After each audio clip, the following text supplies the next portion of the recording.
साथियों नमस्कार। आज मैं पश्चिमी चंपारण के भितिहरवा में हूँ। भितिहरवा गांधी जी का आश्रम है।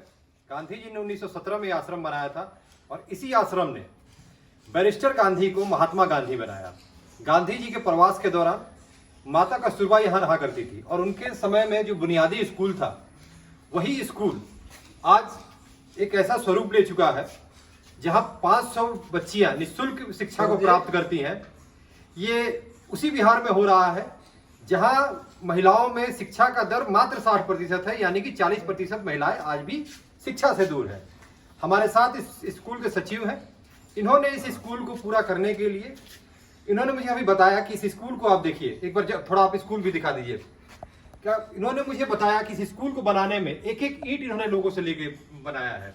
हम सब जानते हैं कि बीएचयू कैसे बना है, मदन मोहन मालवीय ने कैसे एक एक ईंट एक एक जमीन की इंच लेके लोगों से बनाया। हम सब जानते हैं कि सर सैयद अहमद ने अलीगढ़ मुस्लिम यूनिवर्सिटी कैसे बनाया है।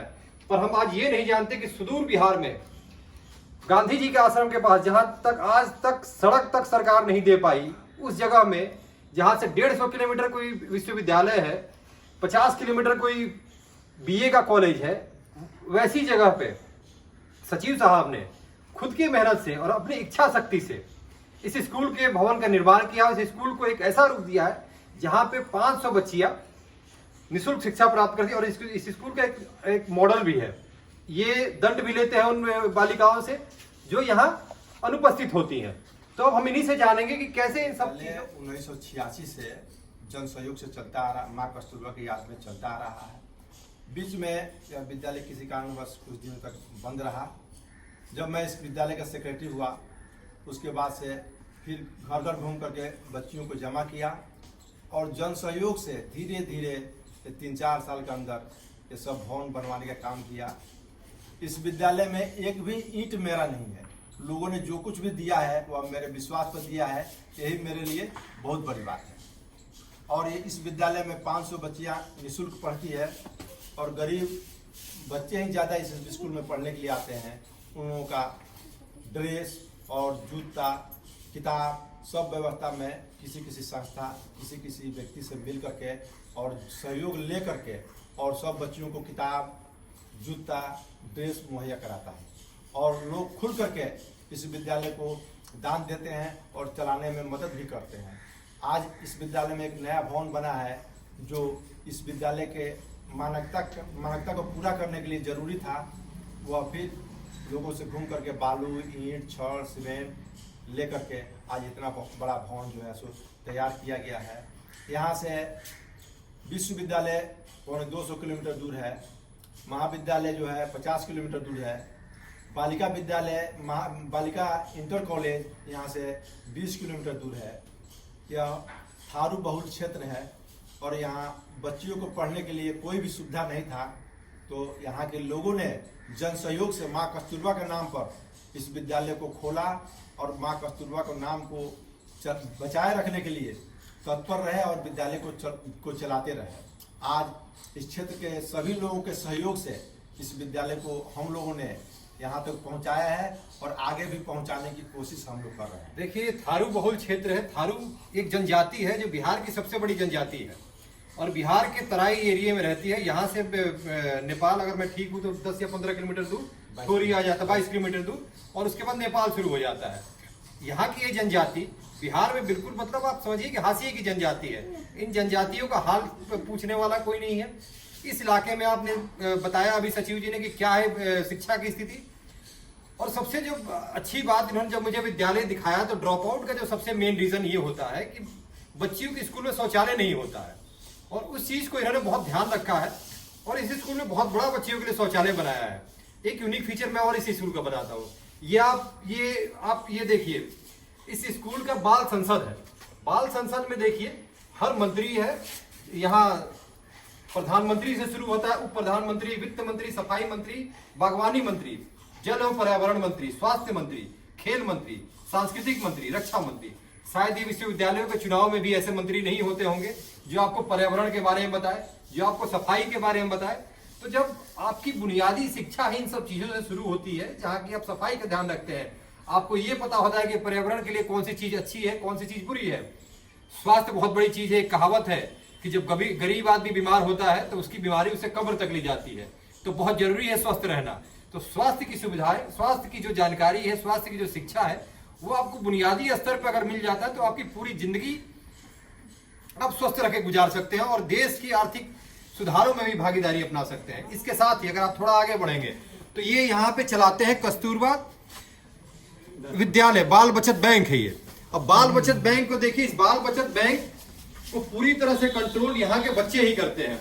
और अब इसके बारे में हम सर से ही जानेंगे कि सर आप बताइए इसमें क्या किस तरह से इसमें योगदान बच्चे करते हैं और क्या योगदान आपका रहता है। इसमें जो है बच्चियां प्रति महीना 10 रुपया से लेकर के 50 रुपया तक जमा करती है और जब यहाँ से वो मैट्रिक और इंटर पास करके निकलती है उस समय बच्चियों को नामांकन के लिए पैसा नहीं रहता है और यह जमा पैसा जो है वो लोग उन लोगों को एक बार मिलता है तो आगे उन लोगों को नामांकन कराने में सुविधा प्राप्त होता है। तो यह गरीब बच्चियों के लिए एक सहायता के रूप में मिल जाता है और सभी व्यवस्था जो है सो बच्चियां स्वयं करती है। उसका पासबुक है, उन लोगों के पास उसका कैशबुक है। अब देखिए ये वो समाज है जहां सरकार कहती है कि हमने लाडली योजना शुरू की है, हमने ये योजना शुरू की है कि 12वीं पास करते ही बच्चियों को इतना पैसा मिल जाएगा कि उनकी शादी हो जाए, उनकी आगे की पढ़ाई हो जाए। लेकिन आप अगर हकीकत देखेंगे जमीन पे तो ये वो बच्चियां हैं जिनको 12वीं के बाद जो 200 रुपए का रजिस्ट्रेशन होता है शायद वो भी नहीं होता है। तो ये बाल बचत बैंक ही है जिसके थ्रू वो अपने 10 रुपए, 5 रुपए, 50 रुपए, 100 रुपए जैसे छोटी रकम को बचा करके और आगे की पढ़ाई करती हैं। तो इस तरह से देखिए कि महात्मा गांधी ने जहां पे नील आंदोलन शुरू किया था, जहां के किसानों को अंग्रेजों के सामने आवाज उठाने के लिए प्रेरित किया था और देश को आजादी दिलाई थी, ये वही जगह है, ये वही जगह है। और आज ये जगह, आज ये धरती फिर से एक नए क्रांति के लिए तैयार है और ये क्रांति शिक्षा से आ सकती है और ये यहाँ के लोग बहुत अच्छी तरह से जानते हैं।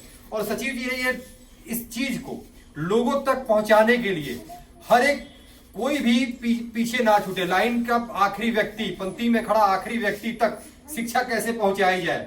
और शिक्षा सबसे जरूरी है कि जब मंडेला ने कहा है कि शिक्षा ही वो हथियार है जिससे हम गरीबी से लड़ सकते हैं और गरीबी से बाहर आ सकते हैं। अमर्त्य सेन ने कहा है कि शिक्षा ही ऐसी चीज है जिसको जान के हम अपने अधिकारों को जान सकते हैं। जो वुमेन एम्पावरमेंट की बात होती है, जो किसी भी तरह के सशक्तिकरण की बात होती है, तो जब तक हम शिक्षा से वंचित रहेंगे तब तक हम अपने अधिकारों को जान सकते हैं ना उसके लिए लड़ सकते हैं।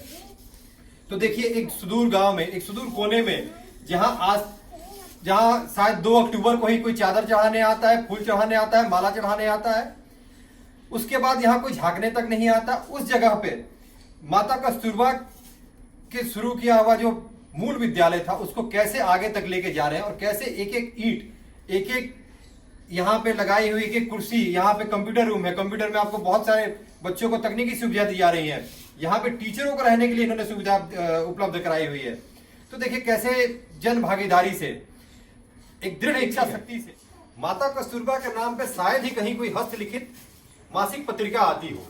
इस विद्यालय में एक मासिक पत्रिका माता कस्तूरबा के नाम पर भी आती है। तो सर बताइए आप कि इस का क्या उद्देश्य है और ये कैसे निकलता है।